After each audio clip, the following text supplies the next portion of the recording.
Hey my lovely viewers, welcome to my channel. চলে এলাম প্রতিদিনকার মতন নতুন আরেকটি ভিডিও নিয়ে আপনাদের মাঝে।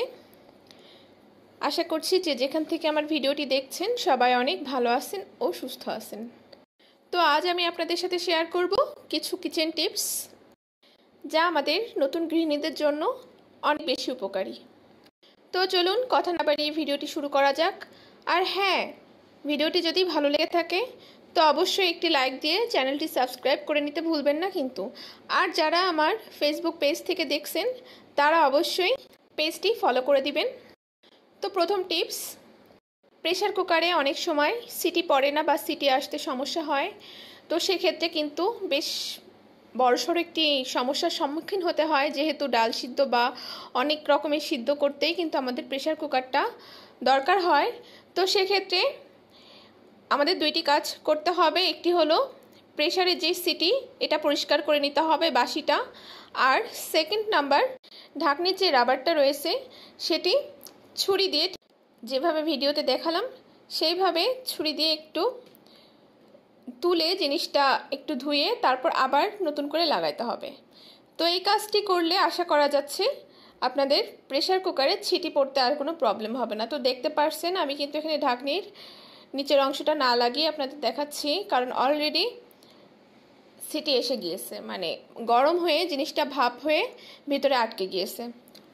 তো অবশ্যই এই টিপসটা আপনারা ফলো করবেন। আশা করছি প্রেসার কুকার নিয়ে যে রকমের প্রবলেম আপনাদের সম্মুখীন হতে হয় সেটা থেকে আপনারা মুক্তি পাবেন।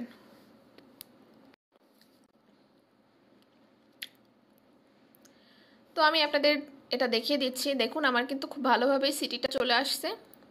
এবার দ্বিতীয় নাম্বার টিপস, কাঁচা কলা কিন্তু আমাদের প্রত্যেকের বাড়িতেই প্রায় দিনই রান্না করা হয়।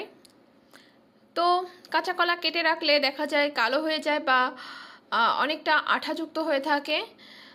তো এক্ষেত্রে যদি আমরা একটি ছোট টিপস ফলো করি তাহলে কিন্তু এই কাঁচা কলাটি আর কখনোই কালো হবে না বা এই যে আঠার যে প্রবলেমটা এটাও আর থাকবে না। তো সেটা হলো কাঁচা কলা এভাবে খোসা ছাড়িয়ে নিতে হবে ভালোভাবে,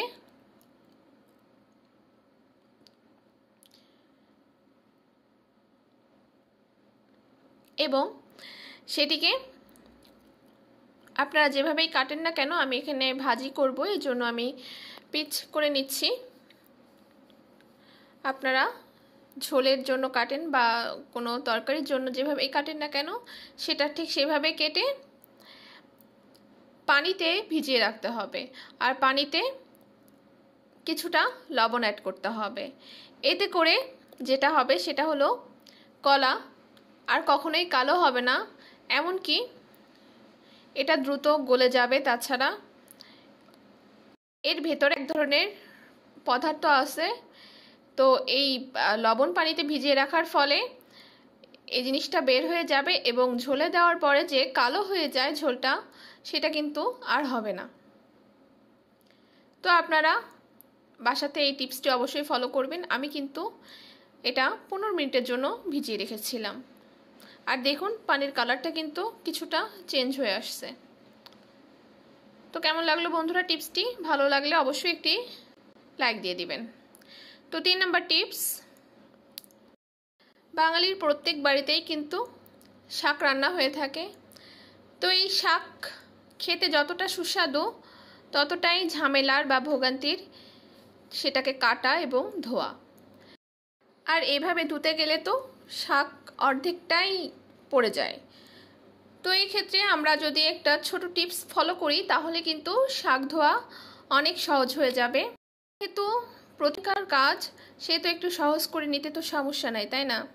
তো দেখুন আমি এখানে একটি ঝুড়ির ভেতরে শাকটি রেখেছি এবং নিচে আরেকটি স্টিলের গামলা ব্যবহার করছি। আমাদের প্রত্যেকের বাড়িতেই কিন্তু এই দুইটা জিনিস অ্যাভেলেবেল। তো আপনারা যদি এইভাবে করে শাকটি ধোন সেক্ষেত্রে শাকটির ময়লাও সব চলে যাবে, এমনকি দেখুন আমার কিন্তু শাক কিছুই এখানে নষ্ট হচ্ছে না, পুরো শাকটি কিন্তু আমি খুব ভালোভাবে ধুয়ে নিতে পারছি। আপনারা এভাবে 3 থেকে 4 বার বা এর থেকেও যদি বেশি ধুতে চান এইভাবে যদি ধুয়ে নেন তাহলে শাক ধোয়াতে যে ভোগান্তি আমাদের পোহাতে হয় সেটার থেকে আপনারা অনেক অংশে রেহাই পাবেন। তো দেখুন আমি কিন্তু আপনাদের কয়েকবার ধুয়ে দেখিয়ে দিলাম, আমার কিন্তু এতটুকু শাক নিচে পড়ে নাই। তো 4 নাম্বার টিপস, ব্লেন্ডারে মশলা বা যে কোনো জিনিস ব্লেন্ড করার পরে এটা ধুতে কিন্তু খুবই কষ্টদায়ক, বা এটার গোড়ায় যে ময়লা লেগে থাকে বা খাবার লেগে থাকে সেটাও কিন্তু ঠিকভাবে বের হয় না। তো সেক্ষেত্রে আমরা একটি কাজ করতে পারি, এর ভেতরে কিছুটা পানি দিতে হবে এবং আমরা যে হ্যান্ড ওয়াশ দিয়ে হাত ধুই সেই হ্যান্ড ওয়াশের 3-4 ফোঁটা দিয়ে দিতে হবে এবং এই অবস্থায় ব্লেন্ডার আবার চালাতে হবে।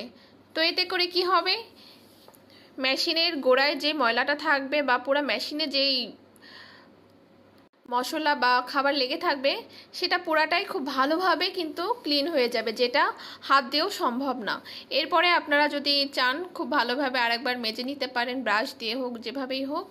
তো দেখবেন এই ব্লেন্ডার এত সুন্দর পরিষ্কার হয়ে যাবে, সেটা আসলেই কল্পনার বাইরে। তো কেমন লাগলো বন্ধুরা টিপসটি? ভালো লাগলে কিন্তু অবশ্যই একটি লাইক দিয়ে দিবেন। এবার 5 নাম্বার টিপস, আমরা অনেকেই চা প্রেমী আছি। তো যারা আমাদের মতন, বিশেষ করে আমার মতন চা প্রেমিক, তো তাদের বাসাতে কিন্তু অনেক চা পাতা থাকে নানান রকমের। তো এক্ষেত্রে কি হয়, সব চা পাতা কিন্তু আমাদের একবারে শেষ হয় না। এর কারণে এটা কিন্তু অনেক সময় গন্ধ হয়ে যায় বা একটু ভেজা ভেজা হয়ে যায়। তো এই ধরনের সমস্যার থেকে মুক্তি পাওয়ার জন্য আমি আপনাদের জন্য নিয়ে চলে এলাম একটি দারুণ টিপস। সেটা হলো এলাচ। এলাচের ভেতরের এই ফল বের করার পরে এই যে খোসাটা থাকে, এই খোসাটা 3-4টে নেবেন এবং সেটি ভালোভাবে একটু হাত দিয়ে ছিঁড়ে এই চা পাতার পাত্রের ভিতরে দিয়ে দেবেন। দেখুন আমি কিন্তু এখানে বেশি নিই নাই, মাত্র 3টা নিয়েছি এবং ফলগুলো আলাদা করে রেখেছি। এটা আমি পরবর্তীতে কোনো কিছুতে ব্যবহার করব।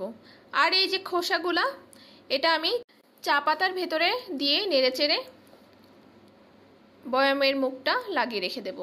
এভাবে যদি আপনারা চা পাতাটি রেখে দেন তাহলে কখনোই চা পাতা নষ্ট হবে না বা এর ঘ্রাণ শূন্য হবে না। এরপর 6 নাম্বার টিপস, অনেক সময় কিন্তু আমাদের ব্লেন্ডারের এই ব্লেডের ধার নষ্ট হয়ে যায়। তো সেক্ষেত্রে কিন্তু মশলা ঠিকভাবে ব্লেন্ড হতে চায় না। তো এই সমস্যার একটি সমাধান আছে, সেটি হলো ডিমের খোসা।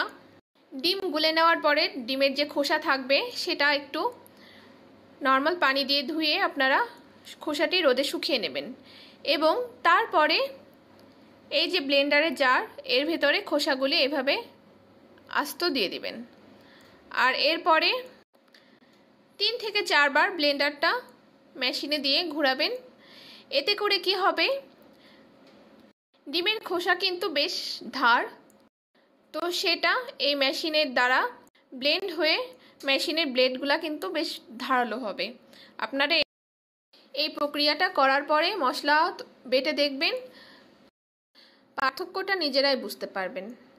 তো ভিউয়ার্স, আজকের ভিডিওটি এখানেই শেষ করছি। আপনাদের যদি কোনো কোশ্চেন বা টিপস জানার থাকে তো অবশ্যই আমাকে কমেন্টস বক্সে জানাবেন।